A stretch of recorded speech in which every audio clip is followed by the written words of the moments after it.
Bismillahirrahmanirrahim. Assalamualaikum warahmatullahi wabarakatuh. Sahabat-sahabat sekalian, puji syukur kita panjatkan kehadirat Allah subhanahu wa ta'ala, karena kita masih dalam limpahan berkat dan rahmat Islam, dan juga masih menjadi pengikut Rasulullah Muhammad SAW.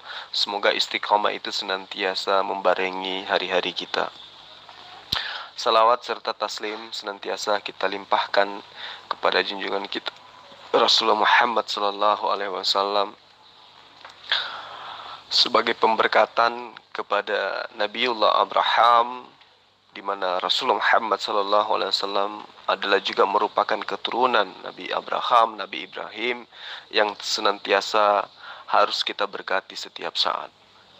Sahabat-sahabat sekalian, pada pagi hari ini saya mencoba untuk berdiskusi dengan salah satu penghujat yang terkenal di grup-grup debat dengan nama Agus, ya.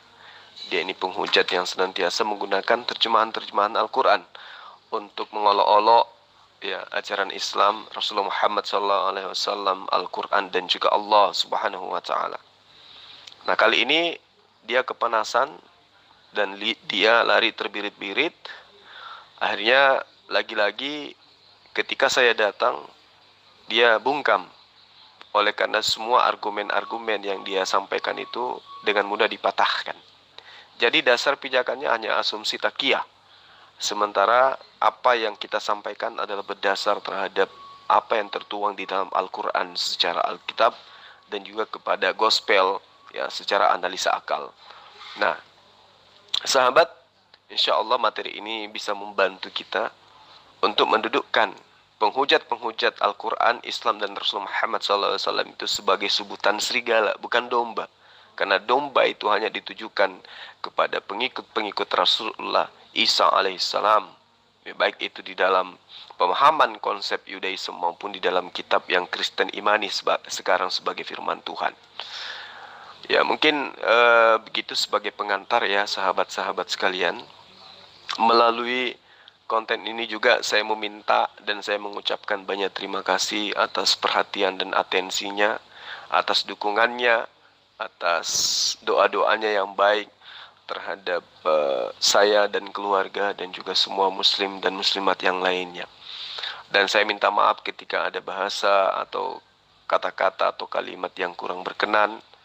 Itu dikarenakan saya juga manusia biasa yang masih butuh proses, ya, untuk belajar bagaimana kemudian bisa mengaplikasikan sebisa mungkin tentang konsep pengajaran Rasulullah Muhammad SAW sebagai rahmatan lil alamin.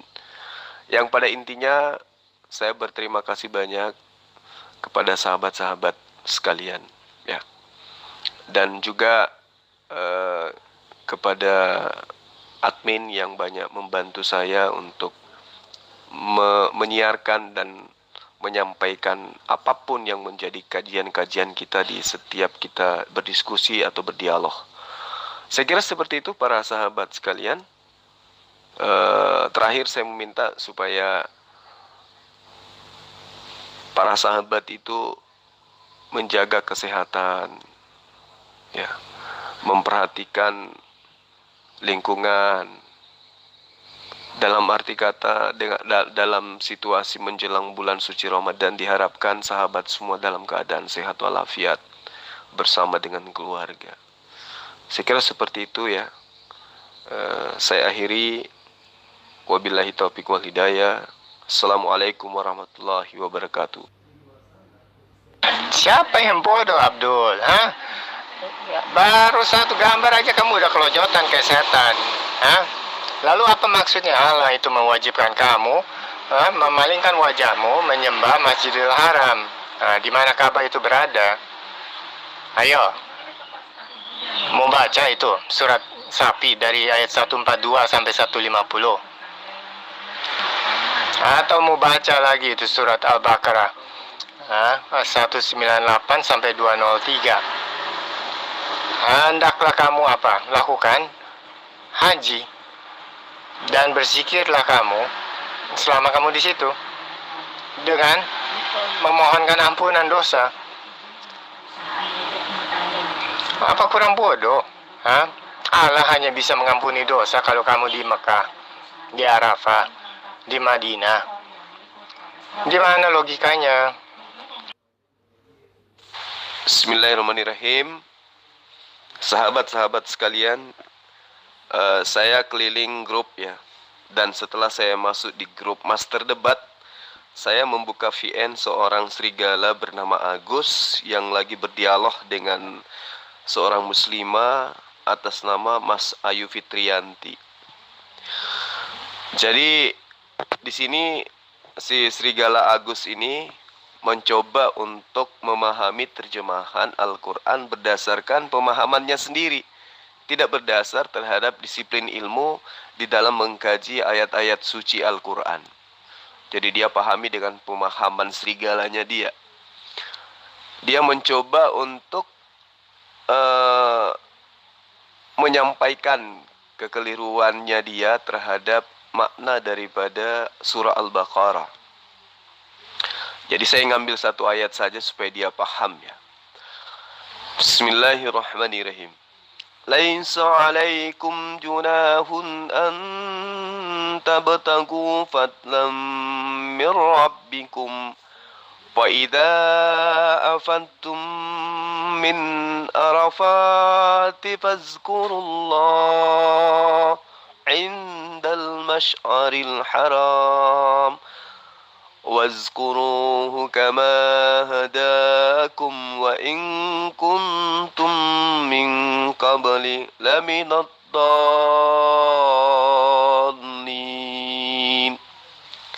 Jadi di ayat ini Allah menerangkan tidak ada dosa bagi kalian untuk mencari dunia atau mencari karunia atau mencari rezeki dari hasil perniagaan dari Tuhan kalian. Maka apabila kalian telah bertolak dari Arafah, berzikirlah kepada Allah di Masy'aril Haram. Dan berzikirlah dengan menyebut Allah sebagaimana yang ditunjukkannya kepada kalian. Dan sesungguhnya kalian sebelum itu benar-benar termasuk orang-orang yang sesat. Ayat ini asbabul nuzulnya jelas berkaitan dengan berdagang saat ibadah haji. Jadi dari Ibnu Abbas yang menceritakan bahwa di masa jahiliyah, Ukas, Majinah dan Zulmajas merupakan pasar-pasar tahunan. Jadi di situ ada tempat ya yang disebut dengan Majinah dan juga Zulmajas yang merupakan pasar-pasar yang muncul tahunan, di mana di sini adalah tempat perniagaan para jemaah-jemaah. Nah, mereka merasa berdosa bila melakukan perniagaan dalam musim haji. Maka diwahyukanlah ayat ini. Tidak ada dosa bagi kalian untuk mencari karunia. Artinya tidak ada dosa bagi kalian untuk berniaga ya, dari Allah.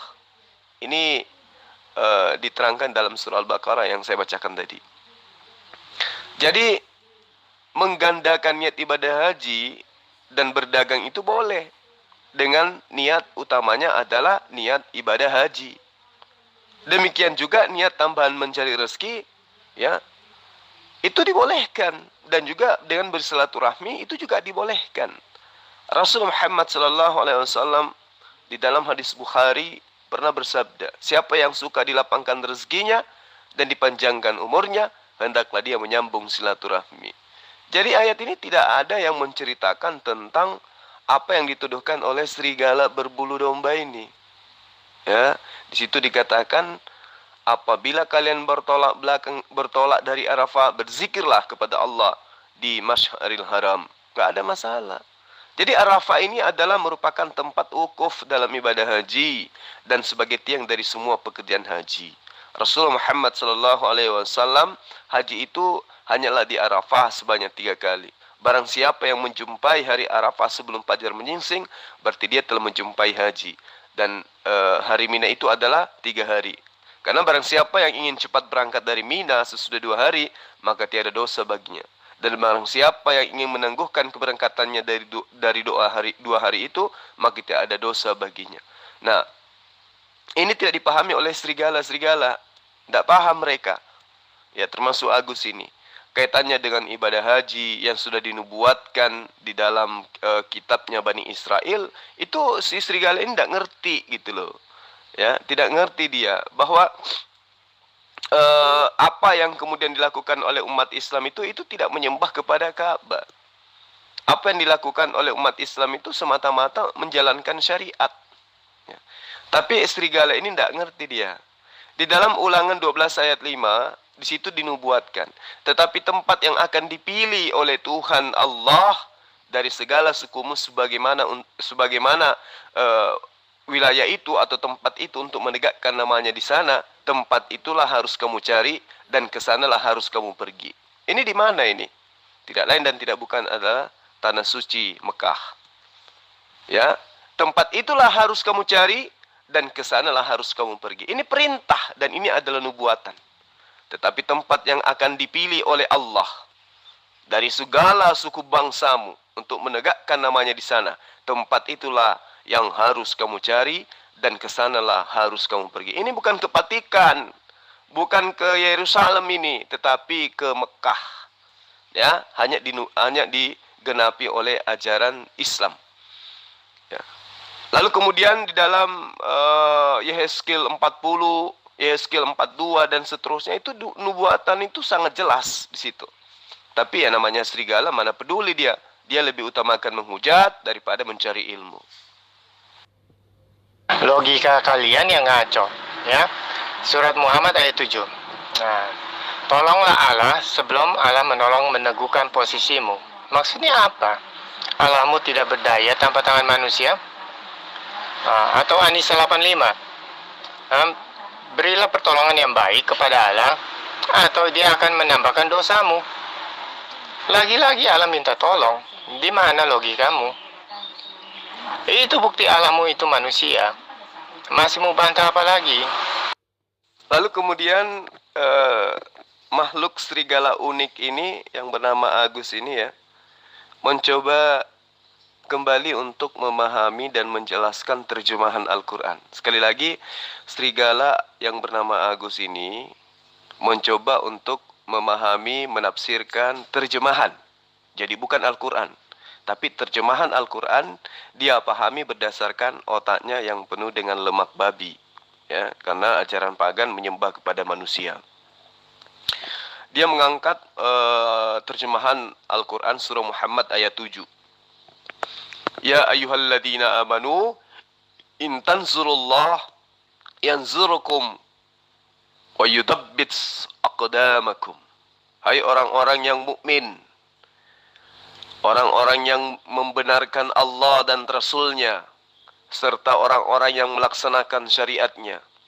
Bila kalian menolong ajaran Allah melalui jihad di jalannya, menjadikan kitabnya sebagai hakim, sebagai petunjuk, melaksanakan perintah-perintahnya, dan menjauhi larangan-larangannya, niscaya Allah memenangkan kalian atas musuh-musuh kalian, dan meneguhkan kaki-kaki kalian saat perang.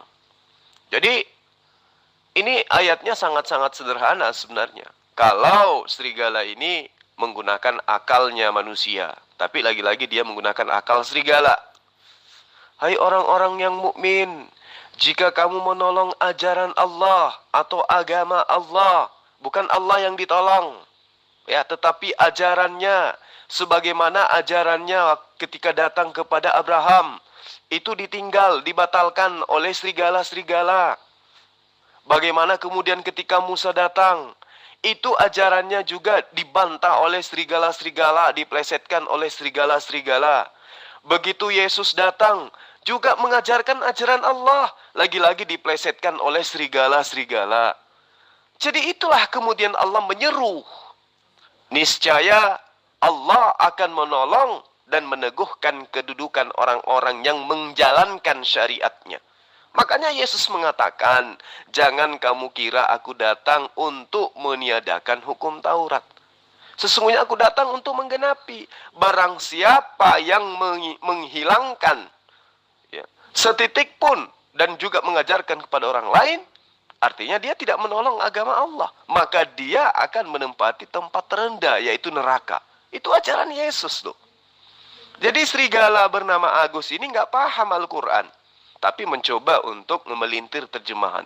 Lalu tadi dia mengatakan surah An-Nisa ayat 85.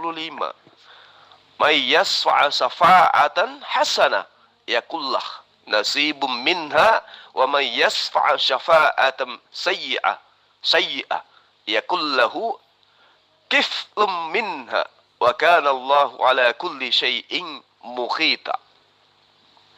Barang siapa yang memberkati, memberikan syafaat, ya, memberikan manfaat, memberikan doa, memberikan bantuan, memberikan pertolongan yang baik, niscaya orang tersebut akan memperoleh kebahagiaan daripadanya.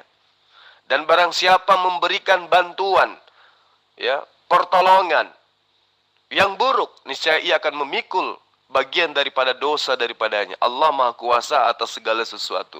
Jadi serigala ini mencoba untuk memelintir. Dia lupa bahwa di dalam kitab yang mereka rampok dari Bani Israel, bilangan 25, ayat 11, ayat 12, ayat 13, itu sangat jelas dikatakan gini. Finehas anak Elazar, anak Imam Harun, ya, telah menyurutkan murkaku daripada orang Israel. Oleh karena ia begitu giat menolong, ya, kehormatanku sebagai Tuhan di tengah-tengah mereka. Menolong kehormatanku, berarti Tuhan butuh pertolongan mereka, sehingga tidak kuhabisi orang Israel dalam cemburuku. Sebab itu katakanlah, sesungguhnya aku berikan kepadanya perjanjian keselamatan daripadaku, untuk menjadi perjanjian mengenai keimanan selama-lamanya bagi dia dan bagi keturunannya. Karena dia begitu giat menolong Allahnya. Karena dia begitu giat membantu Allahnya. Karena dia begitu giat membela Allahnya. Dan telah mengadakan perdamaian bagi orang Israel.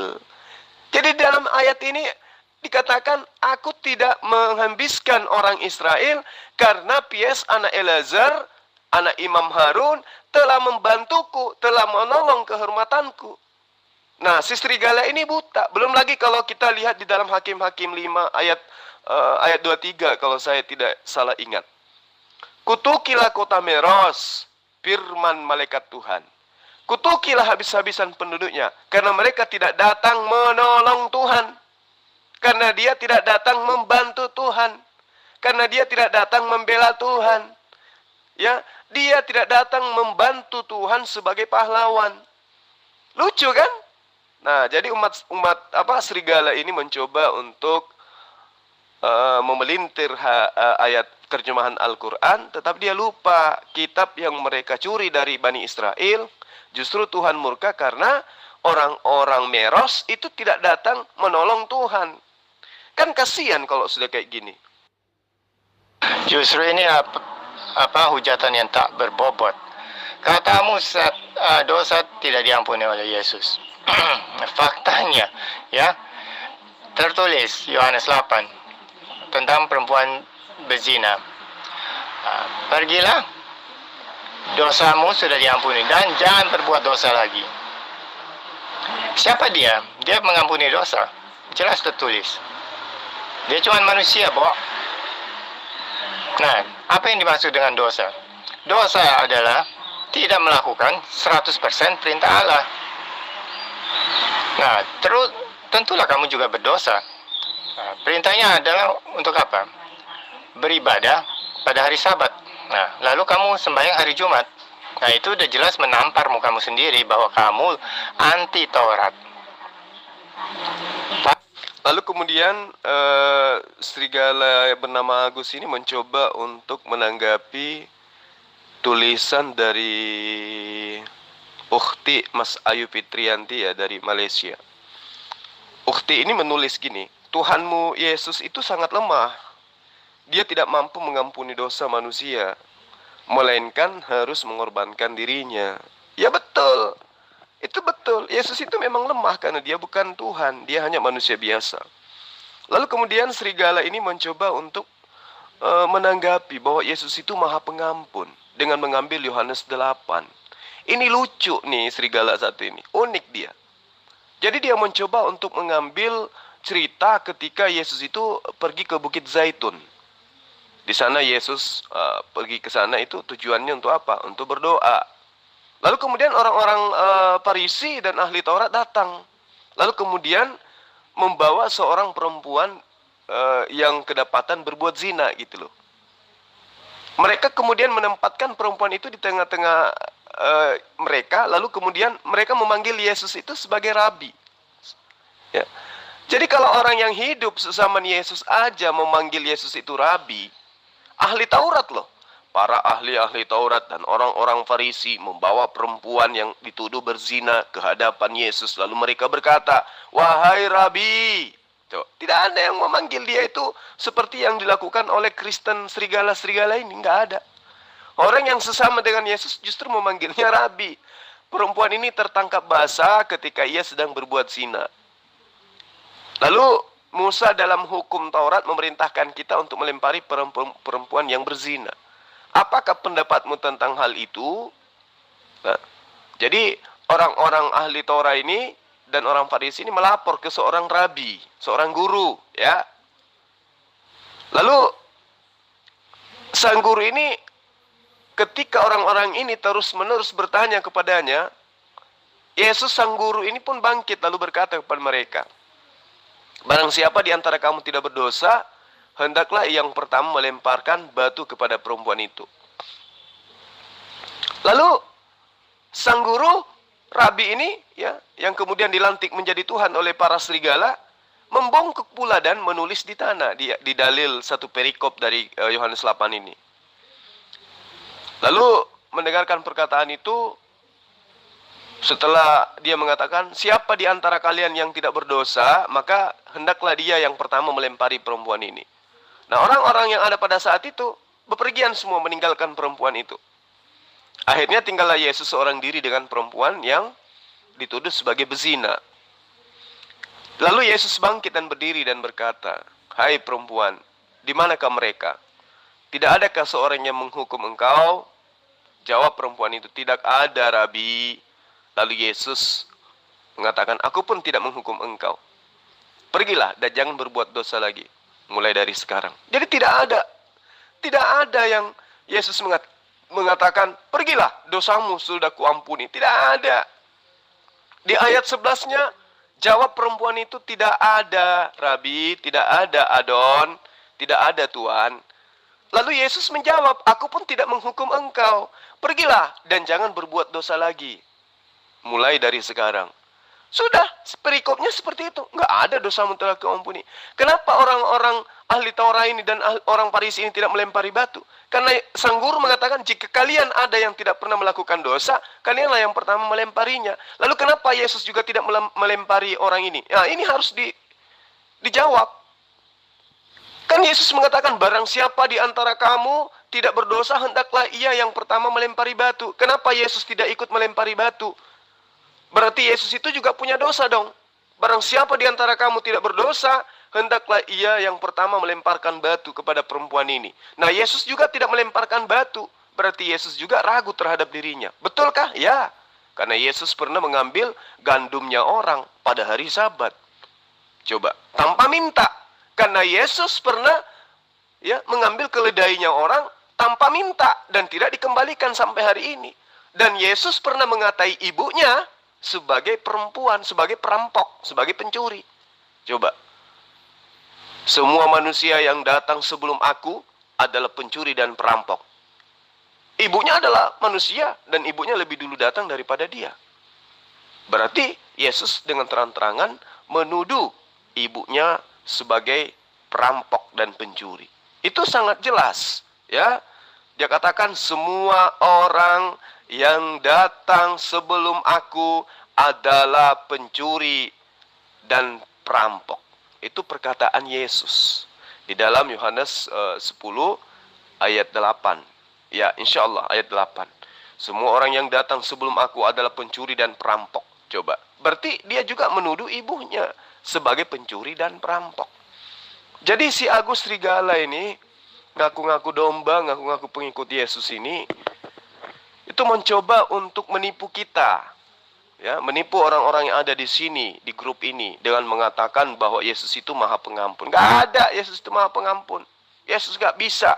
Di dalam Matius 6 ayat 15 sampai ayat 16 sampai ayat 15, Karena jikalau kamu mengampuni kesalahan orang lain, mengampuni dosa orang lain, Bapakmu yang di surga juga akan mengampuni dosa kamu. Tetapi jika kamu tidak mengampuni dosa orang lain, Bapakmu juga tidak akan mengampuni dosamu. Berarti orang lain juga bisa mengampuni dosa, bukan cuma Yesus. Lalu kemudian yang lebih jelas lagi dalam Matius 18 ayat 21 ayat 22. Kemudian datanglah Petrus dan berkata kepada Yesus, Tuhan, sampai berapa kali aku harus mengampuni saudaraku jika ia berbuat dosa terhadap aku? Sampai 7 kali kah? Kata Petrus.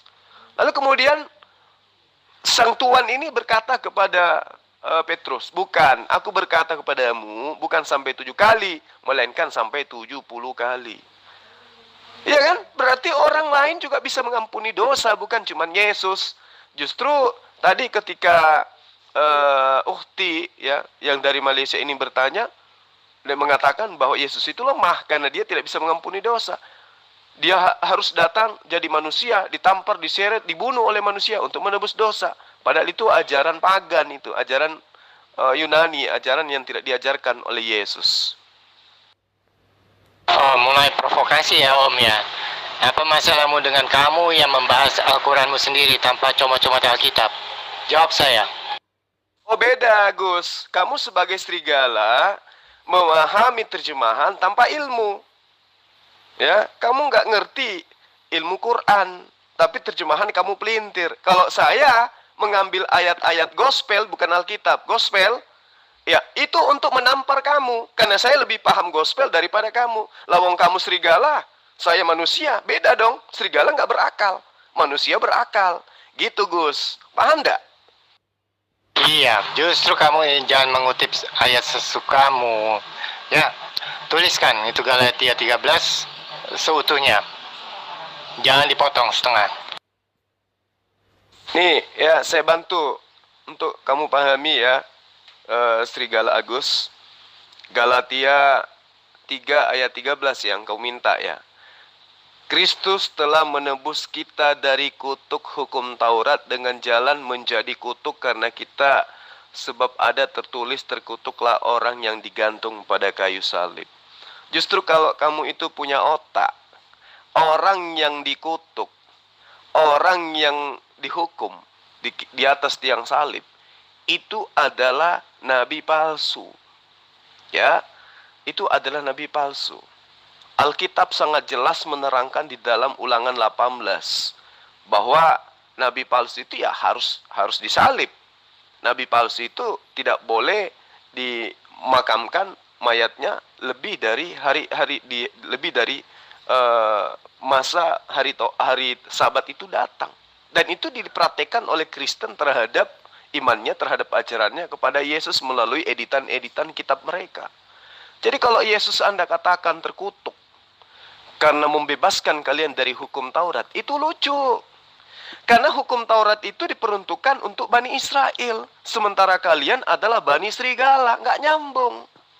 Ini sudah berapa kali saya ajarkan kepada kalian. Hukum Taurat itu spesial, hanya mengikat aturan-aturannya kepada Bani Israel, bukan kepada kalian yang Bani Serigala, bukan. Tapi kenapa kemudian Yesus datang membebaskan Bani Serigala dari hukum Taurat? Harusnya Yesus kalau memang betul yang seperti yang diajarkan konsep pagan, yang dibebaskan dari kutuk Taurat itu adalah Bani Israel. Lagi-lagi Taurat itu bukan kutuk. Taurat itu justru adalah jalan keselamatan menuju kepada Sang Pencipta alam semesta. Tapi ajaran serigala mengatakan hukum Taurat itu adalah hukum kutukan. Nah, itulah fungsinya akal. Tapi karena kamu serigala tidak berakal, kayak mana mau paham? Halo, jangan kamu menghujat orang. Kalau kamu tidak bisa berdebat dengan santun, ya, saya tidak akan layani. Saya menghujat apa, Gus? Saya mengatakan kamu serigala, apakah salah? Salah nggak kalau saya mengatakan kamu itu serigala? Salahnya di mana? Justru santun saya menyebut kamu serigala daripada Yesus menyebut kamu anjing. Coba. Ya? Ini harusnya kamu berterima kasih.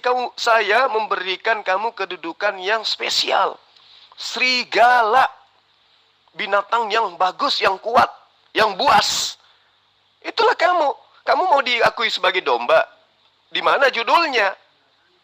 Teorinya seperti apa? Bukan, kamu bukan domba, kamu serigala. Dan itu masih bagus dibanding Yesus menyebut kamu sebagai anjing.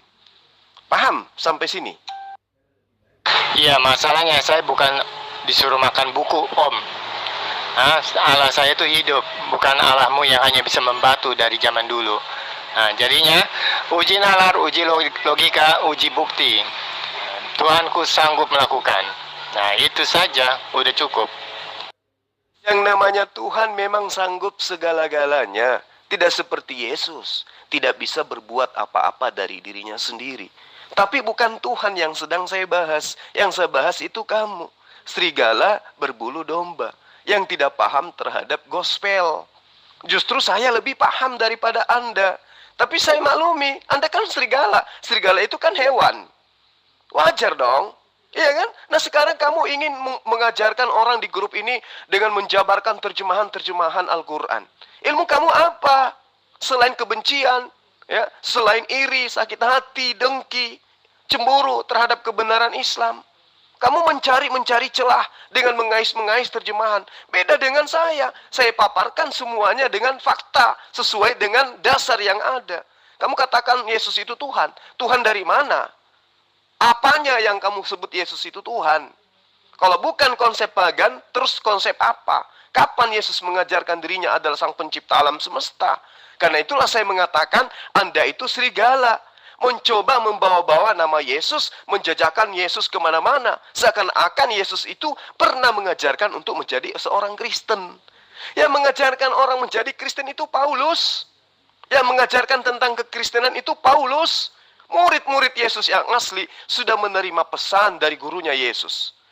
Yesus berpesan kepada ke-12 muridnya agar dia tidak ke bangsa lain. Udah selesai. Jadi kalau ada orang yang keluar ke bangsa Israel mengajarkan tentang Yesus, maka dia adalah murid palsu. Nah itulah Paulus dan kawan-kawan yang saya maksud sebagai serigala. Dan kamu pengikutnya, berarti kamu juga serigala. Jadi kamu gak usah marah kalau dikatakan seperti itu. Harusnya kamu berterima kasih. Ya, daripada saya ngatain anjing. Anjing itu pernyataan Yesus kepada non-Yahudi yang percaya kepada Yesus seakan-akan Yesus itu adalah Tuhan. Dan itu adalah Anda. Ya terima aja, itu sudah stempel di jidat Anda. Paham? Dan sekali lagi, jangan memanggil orang lawan debatmu dengan nama-nama yang memprovokasi. Oke? Kalau kamu kurang ilmu, belajar. Kalau kamu kaya ilmu, tunjukkan. Lebih dari itu, menghujat, menunjukkan Anda adalah kaum yang rendah intelek. Karena tidak mempunyai cukup kosakata untuk menjelaskan posisi penjelasanmu yang mana yang paling benar. Saya tidak memprovokasi. Saya mendudukkan posisimu dengan posisi yang sebenarnya. Kamu ngaku pengikut Yesus kan? Sementara pengikut Yesus itu hanya Bani Israel. Yang teriak-teriak menyeru kepada Yesus, oleh Yesus disebut sebagai anjing. Coba. Ya. Kamu mengatakan kami nyembah batu. Kami nggak sakit. Karena memang kami nggak nyembah batu. Mau sampai robek kupingmu pun mengatai kami nyembah batu, kami hanya tertawa. Karena itu menunjukkan kamu tidak punya ilmu. Lawang Yesus yang manusia yang hebat itu aja kami nggak sembah, apalagi batu, benda mati. Inilah makanya saya katakan, Yesus mengatai kalian anjing itu betul. Anjing itu nggak menggunakan akal. Nah, daripada saya mengatai Anda guguk, mending saya mengatai Anda sebagai serigala. Karena memang udah cocok.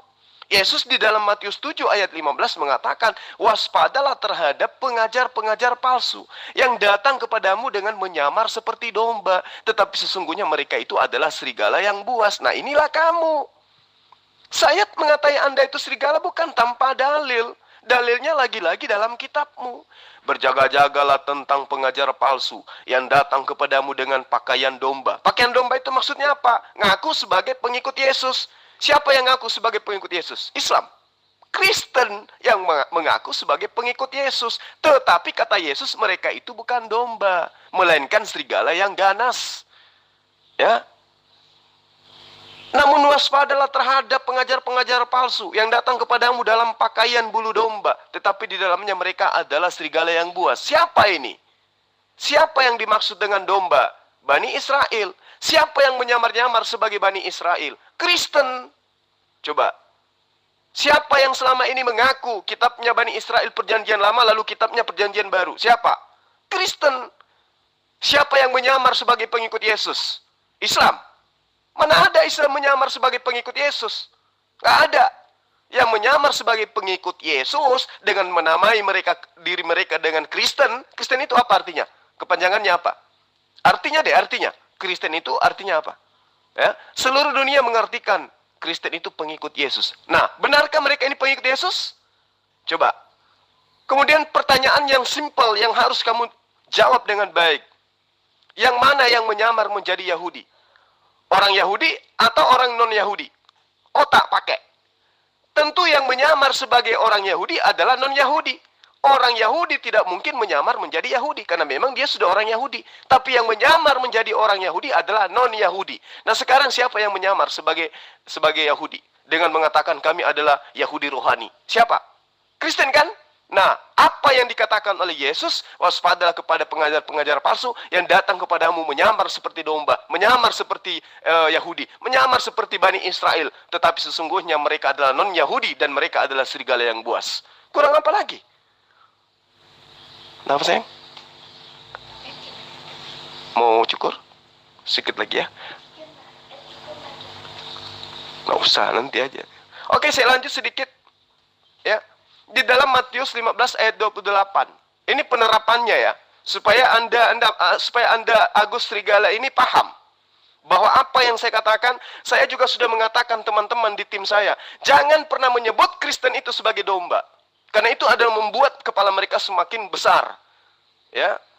Semakin mereka dikatai domba, itu semakin kita mengajak mereka bodoh. Mengajak mereka itu menyembunyikan kebenaran. Tunjukkan bahwa mereka itu bukan domba. Mereka itu adalah serigala. Udah, selesai.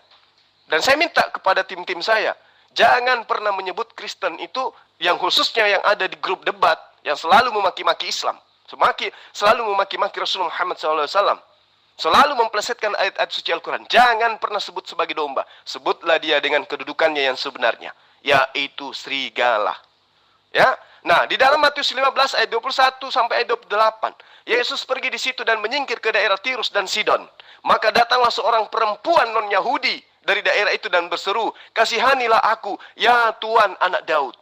Kasihanilah aku, ya Tuhan." Kalau di terjemahan Lembaga Alkitab Indonesia, "Ya Tuhan, ya Tuhan."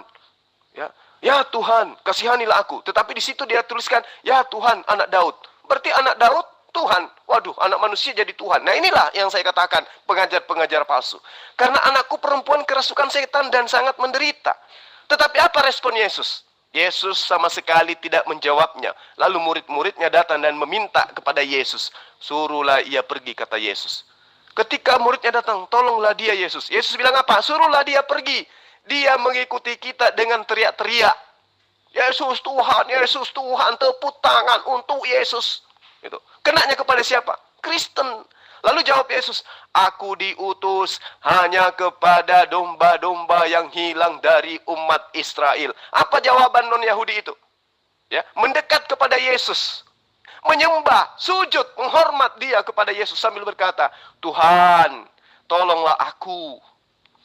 Ya, tetapi Yesus menjawab apa? Tidak patut mengambil roti yang disiapkan bagi anak-anak Israel, anak-anak Yakub, lalu kemudian dilemparkannya kepada guguk, kepada anjing. Perempuan itu kemudian membenarkan kalau dirinya itu anjing. Apa katanya? "Benar Tuhan, namun kami non-Yahudi, Kristen, makan remah-remah yang jatuh dari meja tuannya." Maksudnya, kami Kristen ini makan remah-remah, maksudnya kami ini menggunakan terjemahan-terjemahan dari kitab kalian. Kami ini menggunakan istilah-istilah yang dari kitab kalian, meskipun kami ini bukan Yahudi. Ya. Lalu, apa kata Yesus? Jawabnya kepada perempuan itu, "Hai ibu, besar imanmu, maka jadilah kepadamu seperti yang kau kehendaki." Seketika anak itu sembuh. Lalu kemudian non-Yahudi lainnya, itu buktinya, Yesus sudah mengatai anjing. Tetapi Yesus menyembuhkan anak itu bukan berarti dia diutus kepada non-Yahudi, tidak. Sama ketika saya diutus ke Papua, saya adalah seorang dokter. Di tengah perjalanan, di pesawat, tiba-tiba ada orang yang kejang-kejang. Saya diutus untuk ke Papua, ada orang yang kejang-kejang di pesawat. Apakah sebagai dokter, ketika orang minta tolong kepada saya lantas menjawab, oh enggak, saya dokter memang, tapi saya hanya diutus ke Papua untuk mengobati pasien di sana, bukan untuk mengobati pasien yang ada di jalan. Apakah seperti itu? Tidak. Serta-merta sebagai profesi saya dokter, karena orang ini minta tolong, saya obatin. Begitulah Yesus. Ada orang sakit, katanya kasih, masa nggak diobatin? Justru Yesus salah dengan mengatakan anjing kepada wanita tersebut. Harusnya dia obati aja anak itu. Tapi ya namanya kitab terjemahan, entah ini benar, entah ini salah. Wallahu alam bisawaf. Lalu kemudian di ayat 24-nya, lalu Yesus berangkat dari situ dan pergi ke daerah Tirus. Dan seterusnya, dan seterusnya. Jadi, apa yang dipraktekkan, yang dicontohkan, yang dituliskan oleh pengarang Matius yang dikira muridnya Yesus sang pemungut pajak ini, itu tidak salah ketika saya menyebut Anda sebagai serigala. Paham ya? Kembali Anda harus memahami dalam Matius 7 ayat 15. Waspadalah terhadap pengajar-pengajar palsu yang datang kepadamu dengan menyamar seperti Yahudi, seperti domba, tetapi sesungguhnya mereka adalah serigala buas. Dan itu adalah Anda, Agus. Demikian para sahabat, karena Agus ya tidak menerima dipanggil serigala, padahal itu adalah fakta adanya. Dia mencoba meninggalkan forum karena merasa tidak enak kali ya. Didudukkan jati dirinya sesungguhnya, dibuka kedoknya dia yang sebenarnya. Ya akhirnya dia mengalah. Yang selama ini kita kenal dia adalah penghujat yang ya kelas-kelas kakap juga. Ya karena dianya sudah pergi. Ya saya akhiri sampai di sini ya para sahabat. Terima kasih bagi teman-teman yang sudah memperhatikan untuk tidak skip iklan, karena itu sangat bermanfaat bagi teman-teman kita yang membutuhkan. Ya, bagi anak-anak yatim, bagi para mu'alaf yang ada di dalam binaan kita, kita mencoba membantu dengan bantuan para sahabat-sahabat dari apa yang ada di channel kita ini, itu menjadi sebuah amal jariah. Dan ini sangat-sangat membutuhkan ya keikhlasan. Ini juga saya minta kepada sahabat untuk diikhlaskan. Ya. Karena ini sangat bermanfaat baik bagi sahabatku maupun terhadap teman-teman kita yang mu'alaf dan juga anak yatim piatu. Demikian, terima kasih atas segala perhatian. Mohon maaf atas segala kekurangan. Ya, wabillahi taufiq wal hidayah. Assalamualaikum warahmatullahi wabarakatuh. Salam satu Tuhan. Allahu Akbar.